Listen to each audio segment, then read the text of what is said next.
सेई सुखर त्याग करदेवा दरकार जहाँ अन्य का दुखर कारण हेउथिबो। केते सुंदर होइथा ए दुनिया जेबे कहीं निज लोक कही थाए कि तुमे बहुत मने पड़ुच। बीती जाइथिबा अतीतर अनुताप आउ आसुथिबा कालीर चिंता ए दुईटी एमिति चोर जी आपण को आजिर खुशी को भी छड़े नहीं थाए। जड़े पुरुष आउ नारी मध्यरे एतिकी फरक थाए। जड़े पुरुष रातिरे डेरी घर को फेरिले नारी चिंता करे, किंतु जदि गोटे नारी रातिरे घर को डेरी फेरे तेबे पुरुष संदेह करे। कथाटा खराब लागिपारे किंतु सत कथा।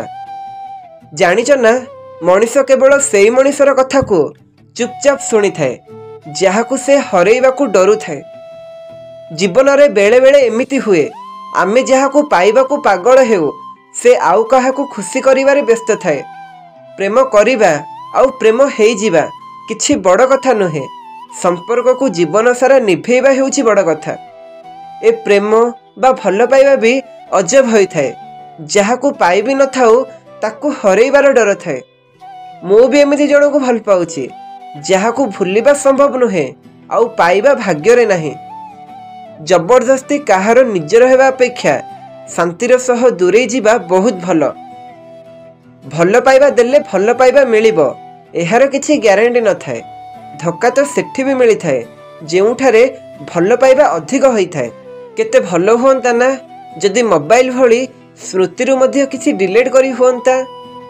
मनीष को मिछ घृणा लगे, हाँ ए कथा सत, किंतु ताठू बड़ सत कथा मिछ अन्यर घृणा लगे किंतु निजर नुहे।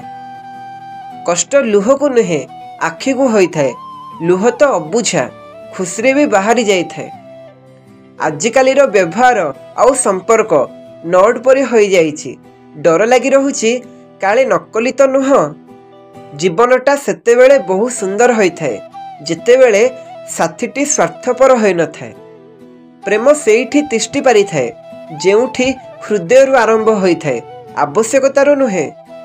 अधिक प्रेम तुमर वैल्यू नष्ट कर दिए। प्रेम सेतिकी कर जेतिकी सामना वाला पाइबाकू योग्य थिबो। ता पई बंचनी जी दुनिया पई सुंदर। तुमे ता पई बंचिबा सिख जी तुम दुनिया को सुंदर बनाए। काहाकू जदि बारंबार विश्वास कर बोली प्रमाण देवाकू पड़े सेपरी भल पाइबा अपेक्षा एकुटिया रहिबा बहुत भल। काहेकि ना एकुटिया रहिबा सेतिकी कष्ट देई न थाए जेतिकी कष्ट बारंबार विश्वास देवा होई थाए। प्रकृत प्रेम कले एई तीनोटी जिनिस को कंट्रोल करी हुए नै।